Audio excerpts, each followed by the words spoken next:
Programme आज गौहर के साथ और मैं हूं आपका मेजबान गौहर भट्ट। आज के प्रोग्राम में हम योम पाकिस्तान 23 मार्च के हवाले से बात करेंगे और साथ ही साथ दुनिया में एक बहुत बड़ी डेवलपमेंट अब से कुछ देर पहले हुई है जब प्रेसिडेंट ट्रंप ने सीज फायर का ऐलान किया, या वो हुक्म जो उन्होंने दिया था कि ईरान पर हमले किए जाएंगे उस पर उन्होंने अमल दरामद रोकने का ऐलान किया, जिससे दुनिया में अमन कायम होने की उम्मीद पैदा हुई है। इस पर बात करेंगे। जबकि बानी पीटीआई की आंख का इलाज कहां तक पहुंचा है, उस हवाले से जो डेवलपमेंट है वो भी आपके साथ शेयर करेंगे। इन सारी बातों पर हमारे साथ डिस्कशन करने के लिए इस स्टूडियोज में मौजूद हैं जनाब खालिद क्यूम चोइस साहब, जनाब जुल्फकार महतू साहब और जनाब हसन इफ्तिखार साहब। तीनों बड़े सीनियर सहाफ़ी तजिया निगार हैं। तो बात का आगाज करते हैं सर 23 मार्च से। जनाब खालिद क्यूम चोइस साहब, 23 मार्च सर आज का जो दिन है योम पाकिस्तान, हमारे लिए बहुत अहम दिन है।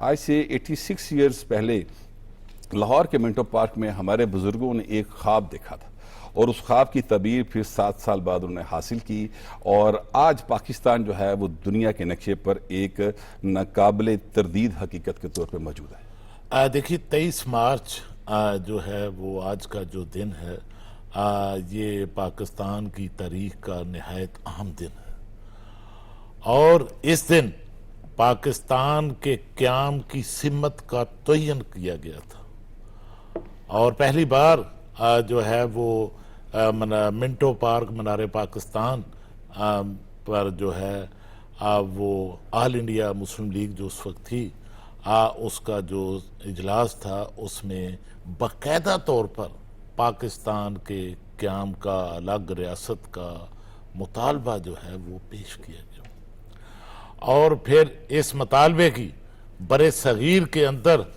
मुसलमान जो थे, तमाम मुसलमानों ने जो है वो भरपूर अंदाज में जो है इस मुतालबे की हमायत की और इसके नतीजे में जिस तरह आपने फरमाया कि फिर ये सिमत का तयन होते ही सिर्फ 7 साल के अंदर पाकिस्तान का क़याम जो है अब वो वजूद में आ गया और इस तरह 86 साल पहले हमारे बुजुर्गों ने, इस्लाफ ने जो ख्वाब देखा था वो 7 साल बाद जो है वो उसको ताबीर मिली और देखिए कि आज भी जिस तरह हालात हैं, सूरत हाल है और तमाम तर मसाइल के बावजूद ये फैसला दुरुस्त साबित हो रहा है 86 साल बाद भी कि कायद आज़म रहमतुल्लाह अलैह और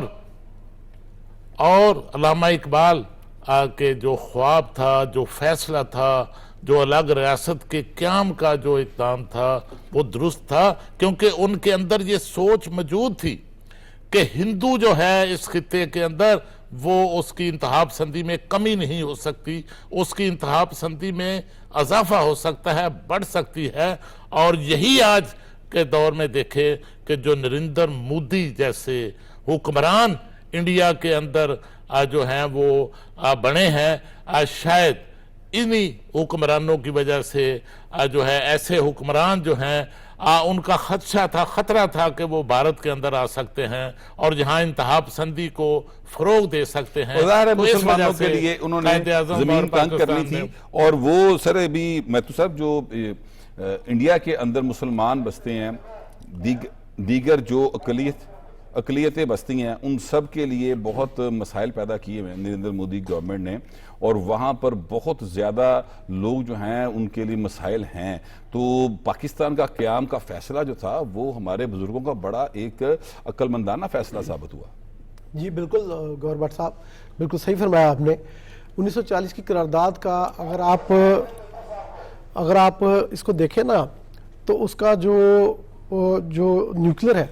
न्यूक्लियस है वो ये है कि एक अलहदा मुल्क होना चाहिए और 1941 में फिर मद्रास के इजलास में पाकिस्तान का नाम भी बीच में आ गया। इसका फ़ायदा क्या हुआ है? फ़ायदा ये हुआ है कि 1940 में जब पाकिस्तान बनाने की बात हुई उस वक्त पर कैपिटा इनकम फी कस आमदनी जो थी इस पाकिस्तान के लोगों की $80 थी भट्ट साहब। आज तमाम तर मुश्किलात के बावजूद $1650।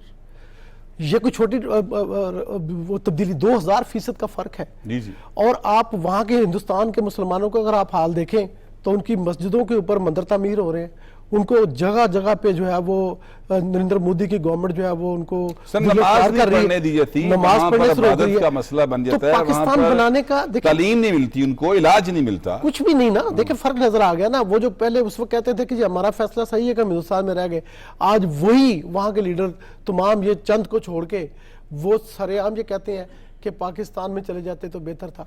देखिए पाकिस्तान ने अभी तकमील होनी है, यानी ये बात आपको ये बनाया हमने, हमारे ये वल्लभ भाई पटेल और पंडित नेहरू कहते थे ये 5 महीने नहीं निकालेगा पाकिस्तान। तो जिस दिन वाजपेयी आके मीनार पाकिस्तान पे मथा टेक गया था, उस दिन आप अंदाजा करें कि क्या क्या था वो।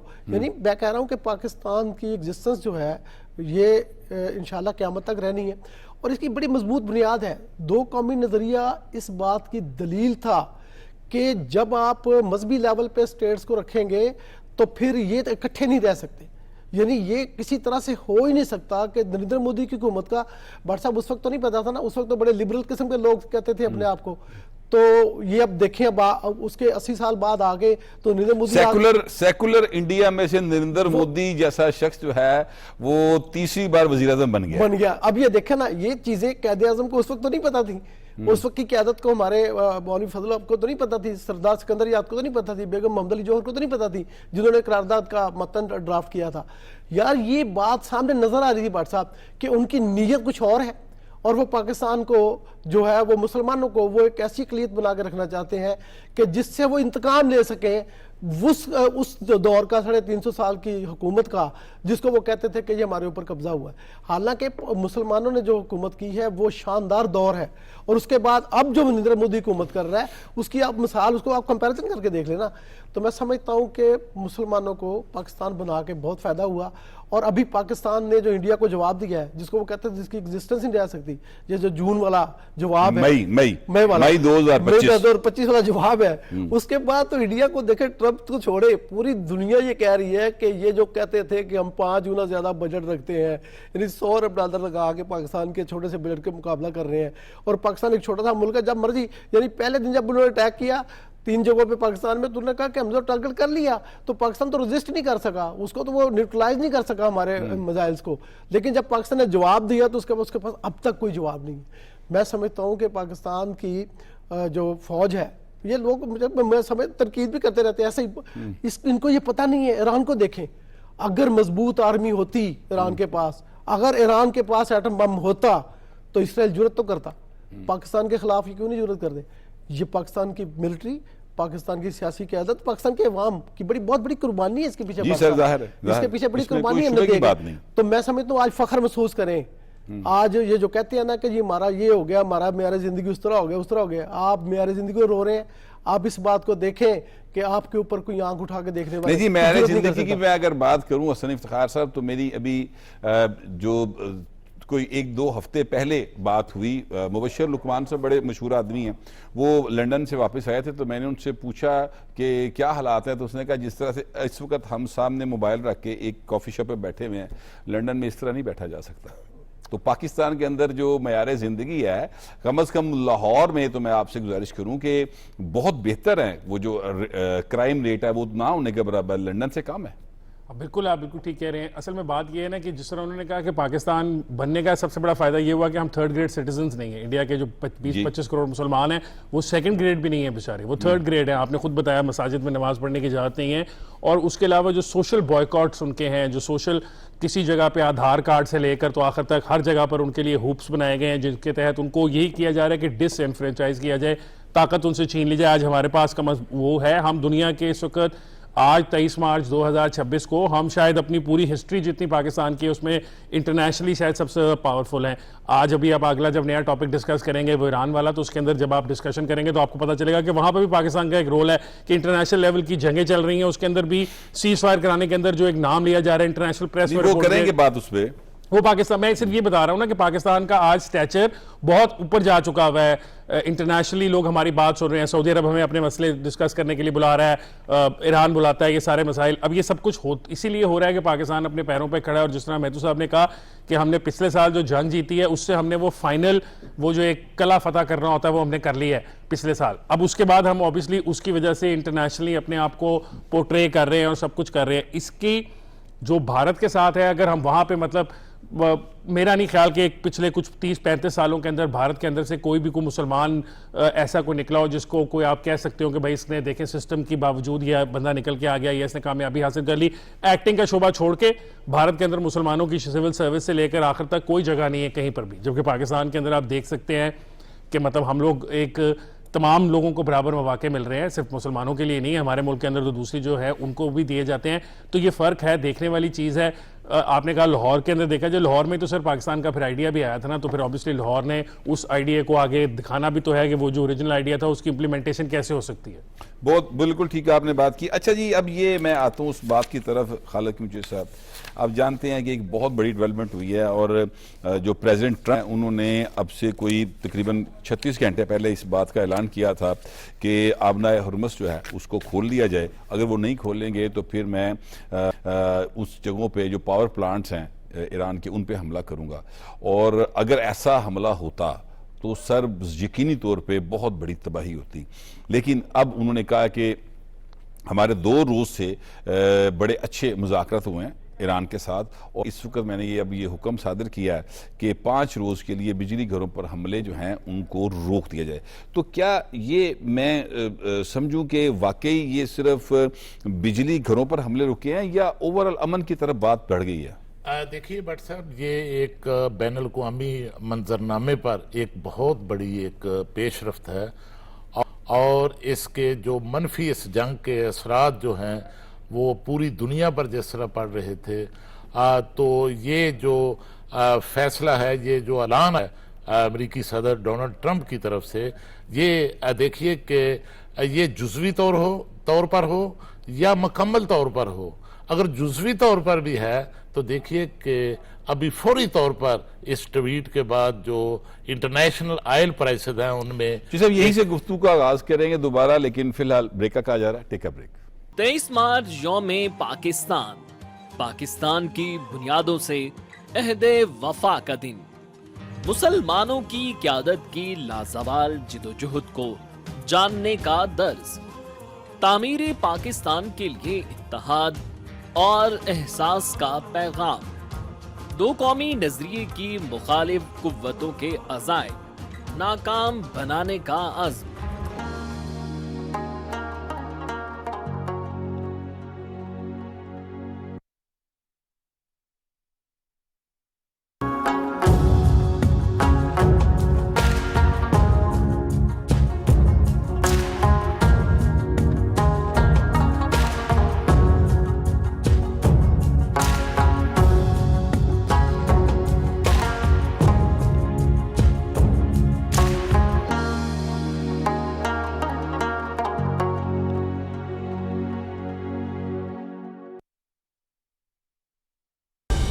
दुरुस्त हर वक्त बर वक्त।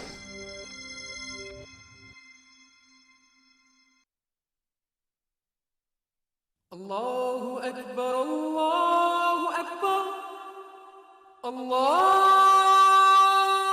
अकबर,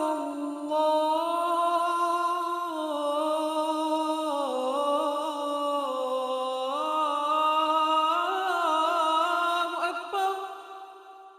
अशहदु अल्ला इलाहा इल्लल्लाह,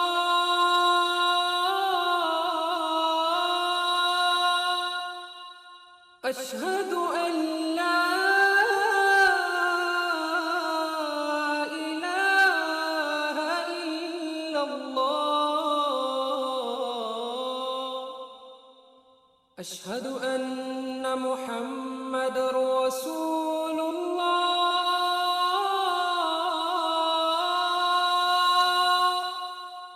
अशहदु अन्न मुहम्मदर रसूलुल्लाह। हय्य अलस्सलाह,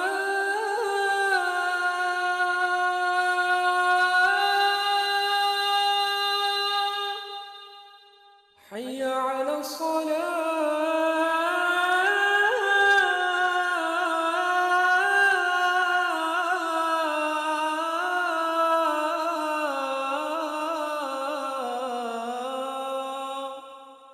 हय्य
से पहले खालिद की चोई साहब बात कर रहे थे, अपनी बात कंप्लीट कीजिए। अच्छा देखिए, मैं ये कह रहा था कि ये जो अमेरिकी सदर डोनाल्ड ट्रंप की तरफ से ये जो ऐलान किया गया है 5 रोज के लिए जो मौखर किए गए हैं हमले, तो इस पर मैं समझता हूँ कि ये एक बहुत बड़ी एक सॉलिड, मैं तो इसको एक उनकी तरफ से स्टेटमेंट समझता हूँ। तो उसकी वजह ये है कि आज देखिए कि उनके ऐलान के साथ ही जिस तरह इंटरनेशनल ऑयल प्राइसेस में कीमतों में कमी हुई है, ये उसी तरह कमी हुई है जिस तरह इजाफा हो रहा था। बहुत बड़ी जो है वो 13.5% जो है अब तक जो है ऐलान के बाद से अब तक जो है उसमें कमी वाकया हो गई है। और देखिए कि ये जो खिता है, ये जो मशरक़ वुस्ता मिडिल ईस्ट का खिता है, ये दुनिया का सबसे असास खिता है, क्योंकि इस खिते के अंदर जो एनर्जी की ट्रांसपोर्ट है वो सारी इसमें 25% तक जो है वो इस रीजन से होती है। और ये खिता जो है यहाँ पर कशीदगी जो है उसको अफोर्ड नहीं कर सकता। इसमें कोई शक नहीं कि इसके सबसे पूरी दुनिया की मेशतें जो हैं इसकी लपेट में आई हैं, लेकिन इसके सबसे ज्यादा असरात तो इस खिते पर पड़े हैं, इस रीजन पर पड़े हैं। और उसमें भी देखिए कि जो इस जंग के असरात थे वो पाकिस्तान की तरफ पड़ रहे थे, क्योंकि पाकिस्तान की जो मेशत है भट्ट साहब, वो मिडिल ईस्ट के साथ जुड़ी हुई है, वो गल्फ के साथ जुड़ी हुई है। हमारी जो सबसे बड़ी इंपोर्ट आइटम है वो पेट्रोलियम और पेट्रोलियम प्रोडक्ट्स और एनर्जी प्रोडक्ट्स है। और हमारी सारी जो इंपोर्ट है वो यहाँ से मशरक़ वुस्ता से मिडिल ईस्ट से होती है। और उसमें यहाँ तक कि हम तो क्रेडिट पर ऑयल फैसिलिटी जो है वो सऊदी अरब से भी जो है वो हासिल कर रहे हैं। इस फैसिलिटी का आगाज साबिक वजीर आजम नवाज शरीफ साहब ने जब एटमी धमाके किए थे तो उस वक्त सऊदी अरब ने जो है पाकिस्तान को ये सहूलत दी थी। लेकिन इसके साथ ये बात भी हमें नहीं भूलनी चाहिए कि इस जंग के बारे में सबसे ज्यादा फिक्रमंद भी पाकिस्तान की क़यादत थी।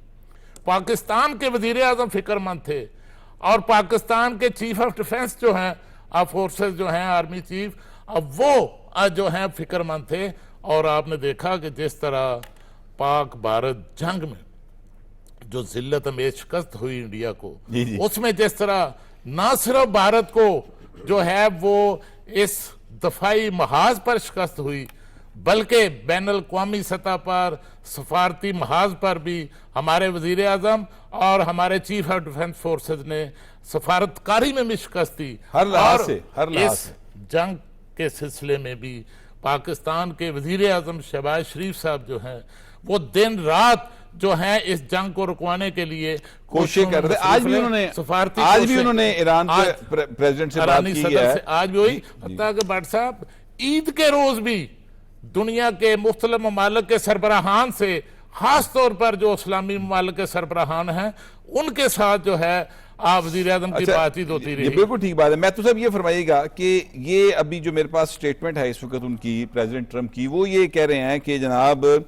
ईरान के पावर प्लांट्स और तवानाई के बुनियादी ढांचे पर मुजवजा तमाम फौजी हमले 5 दिन के लिए मुखर कर दी जाएंगे, जबकि इस दौरान मुज़ाकरात का सिलसिला जारी रहेगा। ये सिर्फ उस हद तक हमले जो हैं वो रोके गए हैं, बाकी मजाइल मजूल चलते रहेंगे, मुज़ाकरा भी चलते रहेंगे। प्लीज इस बात को क्लियर कीजिएगा। देखिए भट्ट साहब, जो ट्वीट है उनकी, जो उनका स्टेटमेंट है वो तो यही कहता है कि जो उन्होंने 3 दिन पहले ऐलान किया था कि अगर स्ट्रेट ऑफ हॉर्मोज ना खोली ईरान ने तो फिर हम ये उनके अगले फेज में उनके पावर प्लांट्स पे अटैक कर देंगे। इसके जवाब में जो ईरान से जवाब आया था ना इस बयान पे, उन्होंने कहा था हम मिडल ईस्ट के जो वाटर डिसलेशन प्लांट्स हैं, यानी जो पानी साफ करके वहाँ पे पिया जाता है, उसके ऊपर हमला करेंगे। यानी उन्होंने ये कहा था कि एनर्जी पे नहीं करेंगे, हम इनके पानी साफ करने के प्लांटों पे हमला करेंगे। और ये था वो धमकी। और दूसरा उसके साथ आपने देखा जो डोमिनी में मिसाइल जाके लगा इसराइल के अंदर, और उसका सारा उसका आयरन डोम ये वो सारा सिस्टम फेल हुआ और एक गार्शिया में जाकर भी गिरा। तीसरी बात ये है कि जो यूरोप है वो टर्न कर रहा था रूस की जानिब तेल के लिए, जिसको वो कह रहे थे कि हम नहीं लेंगे, लेकिन अब वहाँ पे ये सोच चलने लगी थी कि रूस के साथ ताउन करें। और रूस के प्रेसिडेंट ने कल एक इजलास में के बाद ये स्टेटमेंट दी थी कि आप पॉलिटिकल कंसिडरेशन को साइड पर रख के हमसे तेल और गैस ले लें, और पाइपलाइन वहाँ बिछी हुई है, बस बटन ही ऑन होना था। ये अमेरिका के लिए बहुत बड़ी एक डज है।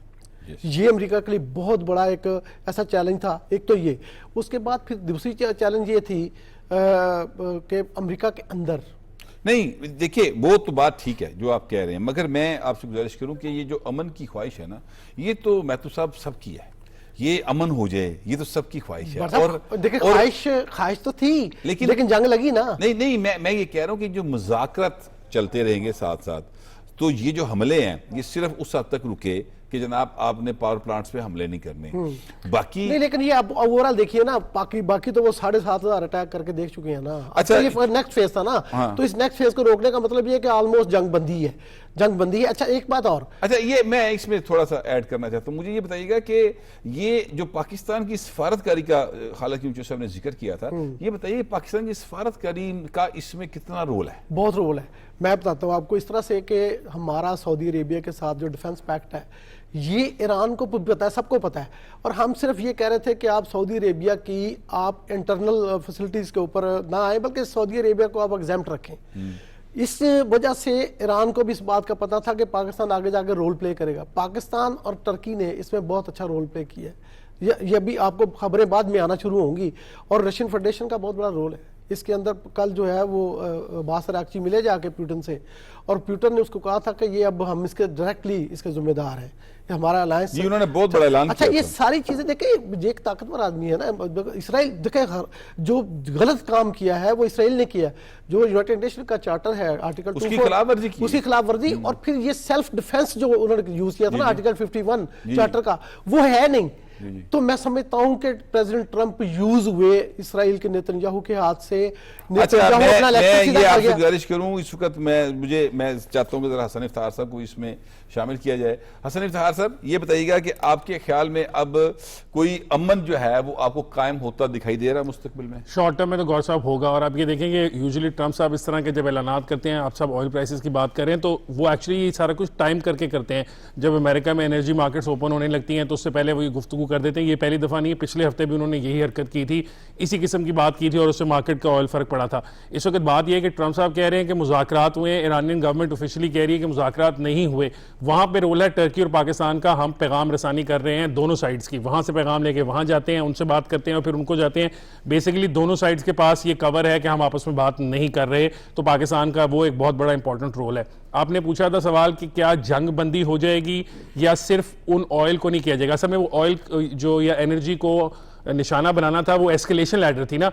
ट्रंप साहब उस एस्केलेशन लैडर पर चढ़ते जा रहे थे और मामलात को आगे लेके जा रहे थे। उससे आगे फिर वो कोई उनके आइलैंड की इन्वेजन का प्लान भी था और वो सारा कुछ है, उस सब से वो बैकआउट कर गए। इसका मतलब यही है कि अभी के लिए तो कम से कम ट्रंप ने ब्लिंक कर दिया है। जो सवाल था कि दोनों एक दूसरे को स्टेयर कॉन्टेस्ट करते रहेंगे तो क्या होगा, इसके अंदर इसराइल जो है उससे ये बर्दाश्त नहीं होगा। 2-4 दिन का जो सुकून होगा, क्योंकि वो उसके पास कोई और रास्ता नहीं है। उसने सारे अमेरिका को इस तरफ लगा दिया है। अमेरिका के अंदर अब जब ऑयल प्राइसेस इंक्रीज होंगी हमें तो नुकसान होगा, but at some point American को भी जो है नॉर्मल, उनको भी दुनिया की मैशियत हसन साहब इससे मुतासिर हो रही है, इसमें कोई शुबे की तो जब बात सर वो नहीं। अमेरिकन बंदों की जेब पे बाहर पड़ना शुरू होता है ना, तो वो शोर डालना शुरू करते हैं। तो वो प्रेसिडेंट बंदों की क्या है, जिसकी भी जेब पे बाहर पड़ेगा वो जरूर चीख मारेगा। मामला यह है कि अब उसकी चीख पे कितना असर होता है ये एक अलग बात है। लेकिन यह कि पाकिस्तान की जो सफारतकारी है हालांकि ऊंचे साहब, उसने बार अपना रोल उसका रोल प्रॉपर नजर आया इस सारे क्राइसिस में। देखिए, इस बहरान के अंदर, इस जंग के अंदर जो है वो अमलन पाकिस्तान की क़यादत ने किरदार अदा किया। और आपने देखा कि इस सफारतकारी के नतीजे में हमारे वज़ीर-ए-आज़म पाकिस्तान जो हैं वो सऊदी अरब के दौरे पर भी गए और वहाँ पर भी मुशावरत हुई। और इस तरह दीगर जो खलीजी ममालिक हैं उनकी रियासतों के सरबराहान से भी वज़ीर-ए-आज़म की बातचीत हुई। और इसमें देखिए कि यही वजह थी, इस सफारतकारी का शायद नतीजा था कि जो गल्फ ममालिक हैं वो जंग का हिस्सा नहीं बने। जी उन्होंने कोशिश की कि इससे जंग से जो है वो बाहर रहने की कोशिश की और कशीदगी को खात्मे के लिए, कशीदगी को रोकने के लिए जो है उसमें कमी के लिए पाकिस्तान ने जो है वो किरदार अदा बड़ा किया। अच्छा किरदार अदा किया सर, इसकी सारी दुनिया तारीफ कर रही है। लेकिन एक बहुत अहम इशू इस हवाले से है कि बहुत सारे जो क्या कहते हैं एक सियासी जमात के कारकुन हैं, उनके लिए जो है वो हर वक्त उनको कोई ना कोई मनफी किस्म की खबर उनके कायदीन सुनाते रहते हैं, जिसके नतीजे में वो परेशान रहते हैं। हमारे पास एक अच्छी खबर है सर उनके लिए, और वो पाकिस्तान तहसाब के कारकुन है जिनके लिए मैं एक अच्छी खबर सुनाने लगूँ। और वो अच्छी खबर ये है कि जनाब जो बानी पीटीआई हैं उनकी आंख का जो इलाज था उसमें सर बड़ी अहम पेशरफ्त हुई है। उनकी आंख को तीसरा जो इंजेक्शन है वो कल रात लगा दी गया पिम्स हॉस्पिटल में जाके। और जो अब तक की इतलात आ रही हैं, मेरे पास जो इतलात हैं वो ये है कि उनकी आंख की जो बिनाई है वो काफ़ी हद तक वापस आ गई। तो जो सब ये एक अच्छी डेवलपमेंट है। मेरा सवाल आपसे कुछ हो रहा है, सवाल ये है कि क्या इसके बावजूद भी वो जो कि बानी पीटीआई की सेहत को लेकर मुसलसल एक प्रोपेगेंडा जारी रहेगा, या कुछ थोड़ा सा ब्रेक पे पाँव रखेंगे और सब्र शुक्र करेंगे कि यार बड़ा अच्छा हो गया, हमारा लीडर जो है सेहतमंद हो गया? ये देखिए भट्ट साहब, ये प्रोपोगंडा जो है ये ख़त्म नहीं होगा, ये प्रोपोगंडा उनका जारी रहेगा। और ये प्रोपोगंडा जिस तरह आपने देखा कि जो पाकिस्तान की कौमी सलामती के अदारे हैं उन पर भी जिस तरह 9 मई का जो वाक़या हुआ, उस वाक़े में जिस तरह टारगेट किया गया, उसी तरह उनकी सोच में जो है वो कोई तब्दीली जो है वो नज़र नहीं आती। क्योंकि उसकी एक वजह ये है कि इस जमात ने, इस जमात के कायदीन ने, इस जमात के कारकुनों ने अपने मफादात को पाकिस्तान के मफादात से बड़ा कर लिया है। और यही वजह है कि वो किसी तरह भी जो है वो कौमी मामलात पर भी जो हैं वो कोई कंप्रोमाइज नहीं करते। जब आपको याद होगा कि जब पाक भारत जंग हो रही थी तो ये जमात कहाँ खड़ी थी, और जब वहां पर जिस तरह दहशतगर्दी केपी के अंदर हो रही है, और सबसे ज्यादा जो सूबा शिकार हो रहा है दहशतगर्दी का वो खैबर पख्तूनख्वा है, तो वहां पर इस जमात की हुकूमत जो है और ये जमात जो है ये कहाँ खड़ी है। ये जमात जो है इस पिछले दिनों जिस तरह वहां पर जो है वो वाकयात हुए, उन वाकयात में इनका मौकफ जो है वो पाकिस्तान का मौकफ था या अफगानिस्तान का मौकफ था। ये अफगानिस्तान के मौकफ के साथ जो है वो खड़े हैं।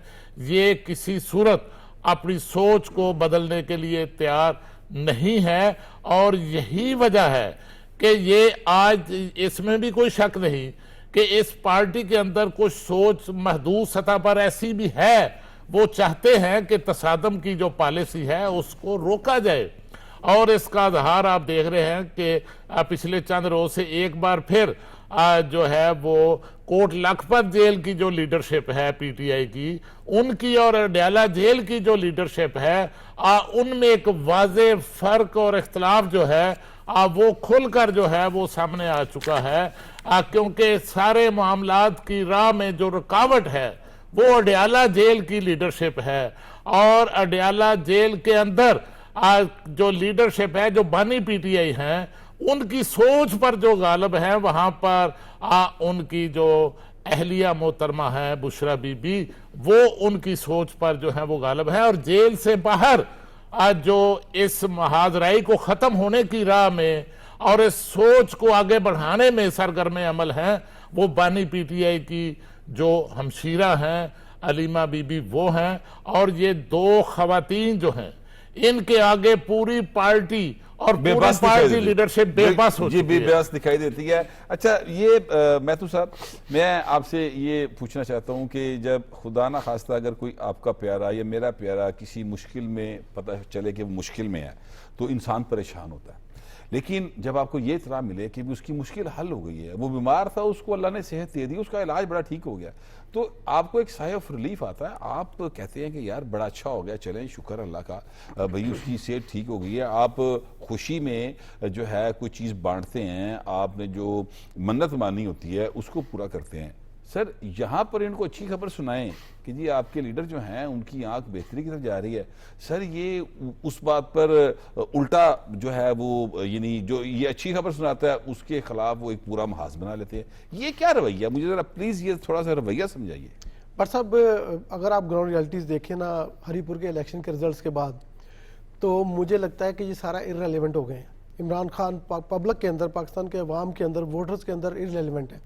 इनकी ये एक कोशिश और नाकाम हुई है कि किस तरह से इमरान खान को डयाला जेल से निकाल के तो अस्पताल में शिफ्ट किया जाए। ये वहाँ पे कोर्ट में भी गए, कोर्ट ने कहा कि ये ऐसी बीमारी नहीं है। और मुझे बताएं कि किसी को भी अगर जेल में इतने सारे हज़ारों कैदी हैं, उनको अगर किसी को आँख की तकलीफ होगी तो क्या उनको कहेंगे कि शिफ्ट कर दें अस्पताल में? ऐसी बात नहीं है। ये उनका इलाज हो गया, तीसरी डोज उनको लग गई और उनकी बिनाई वापस क्या आ गई। अच्छा, दूसरी बात ये है कि नज़ला ज़ुकाम होगा तब भी वो कहेंगे जी मुझे शिफ्ट करो। यानी ये इस तरह की बातें हैं कि जो बहुत मामूली हैं। 73 साल की एज का इंसान है, 74 हो चली जी, 74 हो गई। तो 74 का मतलब ये है कि अब उसके जो ऑर्गन्स हैं उन्होंने आस्ता आस्ता इधर उधर होना है ना, तो ये कोई बड़ी बात नहीं है। लेकिन मकसद कुछ और है। मकसद सिर्फ ये है कि एक उनकी सेंसिटिविटी को पॉलिटिकल इस्तेमाल करके तो लोगों को भड़काया जाए और पाकिस्तान के अंदर अनरेस्ट पैदा की जाए, ताकि एक माहौल ऐसा बन जाए। ये जिंदा रहने की एक पॉलिटिकल कोशिश है। मैं समझता हूँ कि रेलेवेंट है। मुझे तो ये वैसे ही व्हाट्सएप लगता है कि ऐसे टॉपिक्स तो अब आने ही नहीं चाहिए। नहीं, ये देखिए मामला ये है कि हम जो सोशल मीडिया के ऊपर जो लोग इस तरह की खबरें देते हैं और चीजों को वो आवाम को बेवकूफ बनाने की कोशिश करते हैं, बतौर पाकिस्तानी, बतौर जिम्मेदार शहरी के और बतौर एक सहाफी के हमारा फर्ज बनता है हकायक तो लोगों को बताए ना सर। नहीं देखे वो जो देखिए, मैं एक हकीकत जो है ना, मैं हसन इफ्तार साहब मैं आपसे आपके सामने रखने लगूं। एक हकीकत ये है कि जब बानी पीटीआई की हुकूमत थी तो इस वक्त की वज़ीर आला जो मरीम नवाज साहबा हैं, उनको उनके वालिद साहब के सामने हथकड़ी लगाकर गिरफ्तार किया गया था। ये एक हकीकत है। फिर यह भी हकीकत है कि बानी पीटीआई ने बैरून मुल्क खड़े होकर कहा था वापस आ लेने दो, मैं आपका एसी उतारूंगा, पता नहीं पक्खा उतारूंगा, क्या करूंगा, ठीक है। और फिर यह भी उन्होंने कहा था कि मैं आपको रुलाऊंगा। अब बानी पीटीआई जेल में है, किसी जगह के ऊपर कभी मैंने स्टेटमेंट नहीं सुनी, ना प्राइम मिनिस्टर ऑफ पाकिस्तान से, ना मैंने चीफ मिनिस्टर पंजाब से, ना मियां नवाज शरीफ साहब से, उनके किसी मिनिस्टर से मैंने स्टेटमेंट नहीं सुनी कि हम इसको रुलाएंगे, हम इसका पंखा उतारेंगे, हम इसका खाना पीना बंद करेंगे। बल्कि उल्टा जो रिपोर्ट सुप्रीम कोर्ट में जमा हुई है और फ्रेंड ऑफ कोर्ट ने जमा कराई, जो सलमान सफदर साहब हैं, जो जाहिर है कि बानी पीटीआई के वकील हैं, उन्होंने उसमें बताया कि देसी मुर्गी खा रहे हैं, मटन खा रहे हैं, उनको हफ्ते में 2 दिन जो है वो जिस तरह की सब्जी कहते हैं वो मिलती है, जो वो चाहते हैं वो उनको बनाकर दिया जाता है। तो ये भी एक रवैया है। तो जो लोग बाहर बैठकर पाकिस्तान से, हसन इफ्तार साहब मेरा सवाल आपसे ये है कि पाकिस्तान के खिलाफ प्रोपेगेंडा करते हैं और इस किस्म की झूठ फैलाते हैं, उनका इलाज जरा बताइए, उनका क्या इलाज है? देखिए गौर साहब, मसला ये है ना कि उन्होंने हैजान क्रिएट किए रखना है। हैजान क्रिएट रखेंगे तो वो न्यूज़ वैल्यू क्रिएट होगी, जिसके बकौल मतलब अगर वो सहाफ़ी हैं तो उसके थ्रू वो डॉलर कमाने के काबिल होंगे, पैसे कमाएंगे। अगर वो लोगों को ये बताएंगे नहीं, इस किस्म की गुफ्तगू नहीं करेंगे, तो लोग उनके व्लॉग्स या वीडियोज़ या के बार बार तो नहीं देखेंगे। एक इसमें मसला ये भी बहुत बड़ा है कि इमरान खान साहब, जिस तरह इन्होंने बताया ना कि 2 ख़वातीन के दरमियान उनकी सारी सियासी जमात जो है वो घिर गई हुई है। वो कोई जो भी उनकी फैमिली टसल है जो ख़वातीन के दरमियान नंद भावज की होती है, तमाम फैमिलीज में कुछ ना कुछ होती होगी। एक और खातून भी सर अक्सर ट्वीट कर देती हैं, वो उनकी साली साहब हैं, वो भी एक साइड पे है ना जी, बिल्कुल आपने बिल्कुल वो ट्वीट कर देती है। जी, चौथी खातून भी हैं सर, वो सेनेटर साहब, अच्छा नहीं साहब बीवी, हाँ नहीं वो साहब का बीवी है, वो भी अच्छा, वो तो जब इमरान खान साहब मुश्किल में होते हैं तो वो जरूर ट्वीट करती हैं, क्योंकि आप जब कभी अंदाजा लगाएं कि इमरान खान साहब किसी कॉर्नर में अपने आप को फील करते हैं तो आपको नजर आएगा कि जमामा साहबा जो हैं वो इंटरनेशनली एक्टिव हो जाती हैं। और ये बाकायदा ऐसा होता है। हमारे एक सहाफ़ी हैं, उनका तो ये आंखों देखा वाकया कि मुशर्रफ के दौर में जब ये गिरफ्तार हुए थे खान साहब और रेमियर खान ले गए थे इनको, तो वो बताते होते हैं कि वहां पे फिर इन्होंने पैगाम भेजा था जमामा को कि वो एक्टिव हो, जिस तरीके से वो करती हैं ये, हाँ, तो वो एक्टिव होती नजर आती हैं, अभी भी एक्टिव हैं, उनके बेटे भी एक्टिव हैं, वो सारा कुछ किया जा रहा है। देखें, इमोशनल वैल्यू क्रिएट की जा रही है कि जी बच्चों को बाप से नहीं मिलने दिया जा रहा। ये कोई सवाल नहीं पूछ रहा।